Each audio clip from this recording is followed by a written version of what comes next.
Hello everyone, my name is Rahul Joshi and welcome to my YouTube channel Selenium Easy with Rahul. So today we are going to discuss very important topic, that is Selenium architecture.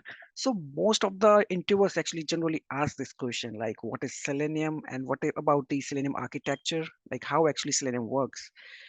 So it is going to be a very interesting session. So generally we know, right, how Selenium works.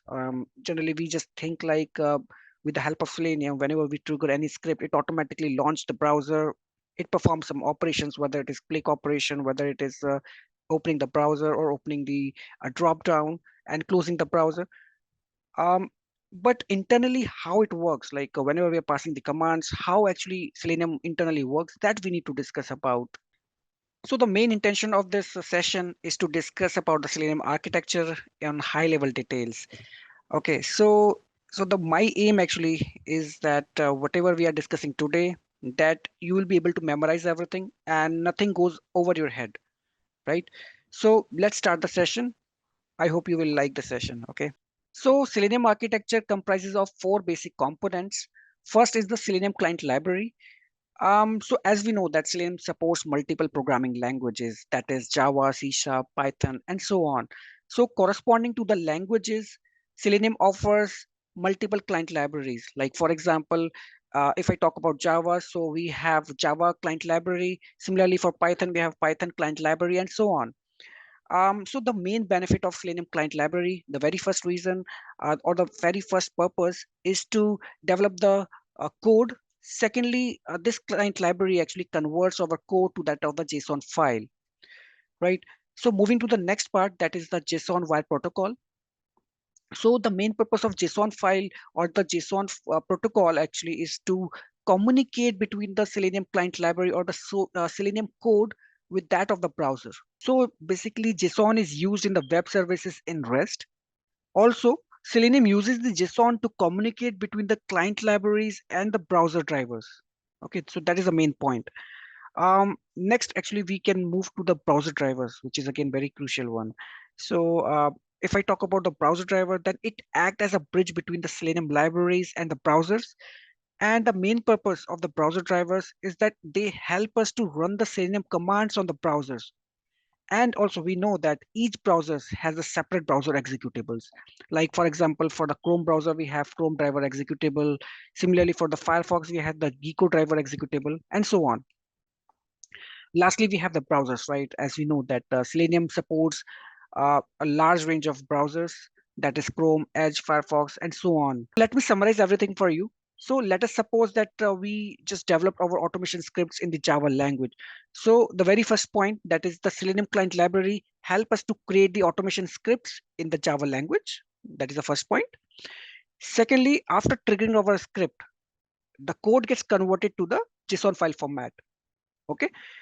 Thirdly, using the JSON Wire Protocol, Selenium client basically communicates with the browser driver and it will perform the operations, whatever we provided, like for example, launching the browser, clicking on the button, and so on, right? And lastly, browser driver then sends the command to the respective browsers. So that is the actually overall architecture, like how actually Selenium works.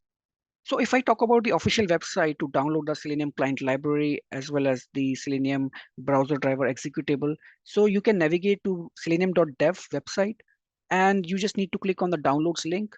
Here you will be able to find the Selenium clients for all the languages. Like if you see here for C Sharp, Ruby, Java, Python, and JavaScript is already there.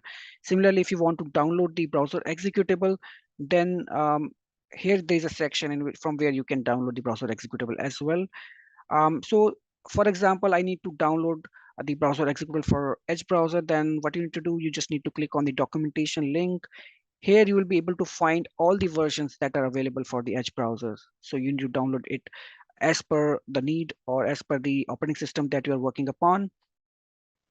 So I have prepared a sample script as well for the reference.